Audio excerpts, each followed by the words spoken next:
বিয়ের পরে স্বামীর বাড়ি থেকে যখন মামার বাড়ি যাই সবাই মিলে আনন্দ করি, একসাথে হই। এটা মনে হয় একটা মেয়ের কাছে ঈদের থেকেও বেশি আনন্দের। আসসালামু আলাইকুম সবাইকে, কেমন আছেন সবাই? আশা করি ভালো আছেন। আমিও আলহামদুলিল্লাহ ভালো আছি।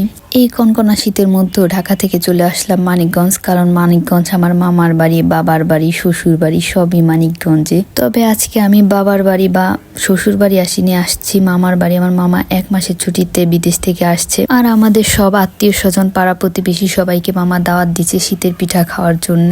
আর আপনারা হয়তো অনেকেই জানেন না, আমার বেড়ে ওঠা পড়ালেখা সব আমার মামার বাড়ি থেকে, এখানেই আমরা বড় হয়েছি। ঘুম থেকে উঠেই দেখি মামা বিরিয়ানি রান্না করছে, আর আমার মামার হাতের রান্না খুবই মজা। তবে আমরা ভাই বোনেরা কখনো স্বীকার করি না, আমার আন্টিও স্বীকার করে না যে মামার হাতের রান্না মজা। আর অন্যদিকে পিঠা বানানো হচ্ছে, সকাল থেকেই পিঠা বানানোর আয়োজন শুরু হয়েছে, কারণ বাড়িতে অনেক মেহমান, অনেক পিঠা বানানো হবে। আর যথারীতি আমি পাকনামি করতে চলে গেলাম পিঠা ওঠাতে। তো আমি পিঠা ওঠাতে পারি না বা বানাতেও পারি না, কিন্তু আমার ছোট বোন ওরা ঠিকই পারে। এখানে আমার নানি শুধু আমাকে বলে দিচ্ছিল এইভাবে কর ওইভাবে কর, কিন্তু আমি তো পারি না। উঠাতে যাই আর ছিঁড়ে যায়। তো আমার ছোট বোন আসলো আমাকে উঠায়, যে বড় আপু তুমি সরো আমি উঠাই। ও আবার সুন্দর মতো ঠিকই উঠাইতে পারে। আর আমাদের পিঠা বানাতে বানাতে রাত হয়ে গেছে, সেই সকাল থেকে পিঠা বানানো শুরু করা হয়েছে। তবে গ্রামের বাড়িতে একটা সুবিধা হচ্ছে, পাড়া প্রতিবেশী সবাই মিলে কাজ করে দেয়, একা একা কিছুই করতে হয় না। এখানে এতক্ষণ আমার নানিরা পিঠা বানাচ্ছিল, তবে আমরা 3 বোন এসেছি পাকনামি করার জন্য। আমি তো কিছুই পারি না, ওরা তো একটু পারে।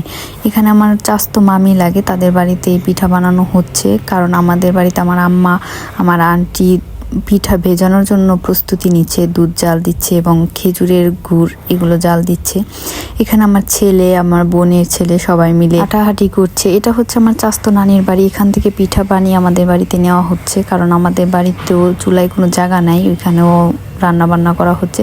এটা হচ্ছে আমার বোনের ছেলে, আর আমার ছেলে হচ্ছে চুলা পাড়ে, ও বিড়াল নিয়ে খেলা করছে। আমি আর আমার বোন এখানে হাঁটাহাঁটি করছি।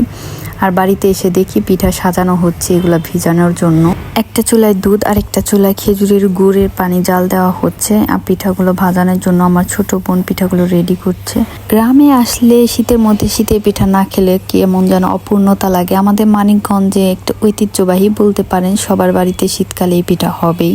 অন্যান্য জেলার কথা আমি বলতে পারি না, তবে আমাদের মানিকগঞ্জে শীতের পিঠা বলতে ভিজেনা পিঠাকেই বোঝানো হয়। আমাদের এখানে শীতকাল আসলে সব বাড়িতে শীতের পিঠা হবে।